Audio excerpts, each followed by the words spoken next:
Assalamualaikum warahmatullahi wabarakatuh. Yang saya hormati Bapak Abdullah Magister Agama selaku dosen pengampu mata kuliah studi Quran Hadis, dan teman-teman saya yang saya sayangi dan saya banggakan.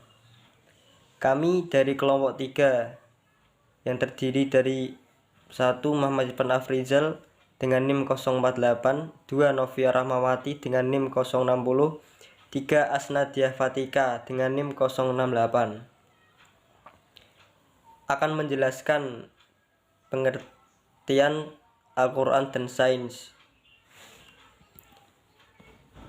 Pengertian sains. Sains dalam bahasa Inggris science berasal dari bahasa Latin yaitu scientia yang berarti pengetahuan.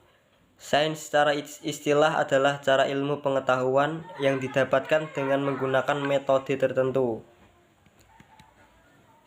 Pengertian Al-Quran.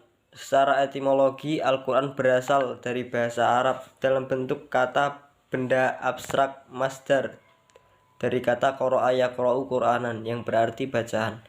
Secara istilah, Al-Quran itu adalah firman Allah yang diturunkan kepada Nabi Muhammad SAW dengan perantaraan malaikat Jibril alaihi salam. Menurut penelitian para ahli, kurang lebih 60% dari ayat-ayat Al-Quran membicarakan tentang alam semesta. Hanya 40% ayat-ayat Al-Quran yang membicarakan masalah hukum, ibadah, tarikh, muamalah, dan lain-lain. Al-Quran sebagai sumber sains. Di zaman sekarang, bila kita amati, banyak orang yang mencoba menafsirkan beberapa ayat Al-Quran dalam kaitannya dengan ilmu pengetahuan modern. Tujuan utamanya adalah untuk menunjukkan kemukjizatan Al-Quran sebagai sumber dari segala sumber ilmu, dan untuk menumbuhkan rasa bangga sebagai kaum muslimin karena telah memiliki kitab yang sempurna ini. Tetapi pandangan yang menganggap bahwa Al-Quran sebagai segala sumber seluruh ilmu pengetahuan ini bukanlah sesuatu yang baru, sebab kita mendapati bahwa ulama besar kaum muslimin pun dahulu berpandangan demikian. Di antaranya adalah Imam Al-Ghazali dalam bukunya yang berjudul Ihya Ulumuddin. Beliau mengutip kata-kata Ibnu Mas'ud, jika seseorang yang memiliki pengetahuan masa lampau dan pengetahuan modern, selayaknya dia merenungkan Al-Quran. Selanjutnya, beliau menambahkan, ringkasnya seluruh ilmu tercakup di dalam karya-karya dan sifat-sifat Allah, dan Al-Quran adalah penjelasan esensi, sifat-sifat dan perbuatannya.